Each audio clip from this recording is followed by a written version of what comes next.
অন্তর্বর্তী সরকারের প্রথম ৪ মাসে আগের অর্থবছরের একই সময়ের তুলনায় রেমিটেন্সের প্রবাহ বেড়েছে ৩৫.৫%-এর ওপরে। এ সময় রেমিটেন্স এসেছে ৯১১ কোটি ডলারের। বিশ্লেষকরা বলছেন, প্রবাসীদের আস্থা বৃদ্ধি ও দেশের দুর্নীতির প্রবণতা কমে যাওয়ায় ধারাবাহিকভাবে বাড়ছে রেমিটেন্সের প্রবাহ। রায়হান শোভনের রিপোর্টে বিস্তারিত। Double million offer, Walton fridge কিনে পেতে পারেন ২০ লক্ষ টাকা, রয়েছে কোটি কোটি টাকার নিশ্চিত উপহার। দেশের বৈদেশিক মুদ্রায়ের অন্যতম বড় উৎস প্রবাসীদের পাঠানো অর্থ বা রেমিটেন্স। কেন্দ্রীয় ব্যাংকের হালনাগাদ তথ্য অনুযায়ী চলতি বছরের নভেম্বর শেষে প্রবাসীরা দেশে এমন আয় পাঠিয়েছে প্রায় ২২০ কোটি ডলার, যা আগের বছর একই সময় ছিল ১৯৩ কোটি ডলার। সে হিসেবে বছরের ব্যবধানে এই সময় প্রবাসী আয় বেড়েছে ২৭ কোটি ডলার বা প্রায় ১৪%। যেহেতু দুর্নীতি করাটা এখন বেশ দুষ্কর হয়ে পড়েছে, ফলে ইনফর্মাল চ্যানেলে যে ফরেন কারেন্সির যে ডিমান্ড সেটা কিন্তু কমে এসেছে। আপনারা হয়তো খেয়াল করে থাকবেন যে এখন আমাদের যে ফর্মাল যে মার্কেট রেট আর কার্ড মার্কেটের যে রেট, এই দুটো কিন্তু খুব কাছাকাছি। তার মানে হচ্ছে ইনফর্মাল চ্যানেলে যে পরিমাণ চাহিদা থাকে সেই চাহিদাটা কিন্তু এখন অনেক কম।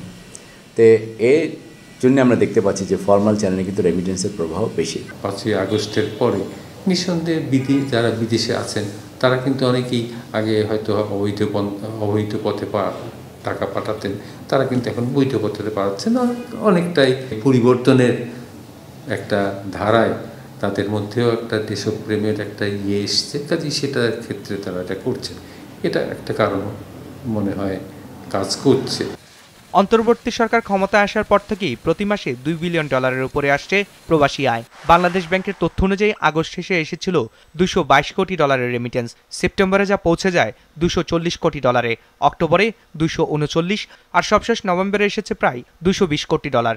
সে হিসেবে সরকারের প্রথম ৪ মাসে দেশে এসেছে ৯১১ কোটি ডলারের রেমিটেন্স, যা আগের অর্থবছর একই সময়ের তুলনায় ২২৯ কোটি ডলার বা ৩৫% বেশি। আমার কাছে মনে হয় যে রেমিটেন্সের প্রবাহটা অব্যাহত থাকবে, এবং যদি থাকে আমার ধারণা যে বছর শেষে হয়তো আমরা ২৮ থেকে ৩০ বিলিয়ন ডলারের কিন্তু রেমিটেন্সের প্রবাহ দেখতে পাবো। যদি আমরা দুর্নীতির উপরে কঠোর অবস্থান গ্রহণ করতে পারি, দুর্নীতির মাধ্যমে টাকা অর্জন করার প্রবণতা যদি কমে আসে, এটা কিন্তু ইনফর্মাল সেক্টরের ডিমান্ডটাকে অনেকখানি কিন্তু কমিয়ে দেবে, এবং ফলেও ফর্মাল চ্যানেলে কিন্তু প্রবাহ অব্যাহত থাকবে। বড় যেটা চ্যালেঞ্জ হচ্ছে বর্তমান সময়ে সেটা হচ্ছে এই রিমিটেন্সের এই যে ঊর্ধ্বমুখী একটা প্রবণতা, এই প্রবণতাটাকে ধরে রাখা এবং এটাকে আরও বৃদ্ধি করা। এই সম্ভাবনাটাকে যদি আমরা বাস্তবায়িত করতে পারি, নিঃসন্দেহে এই রিমিটেন্স আমাদের বিশেষ করে বর্তমান সময়ে অর্থনীতি ঘুরে দাঁড়ানোর ক্ষেত্রে একটা বড় ভূমিকা রাখতে পারে।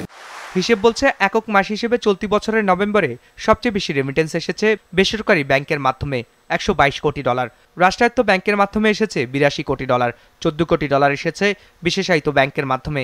এর বাইরে বিদেশি ব্যাংকের মাধ্যমে এসেছে ৬২,৬০,০০০ কোটি ডলার। Raihan Shovon, business report, Maasranga television.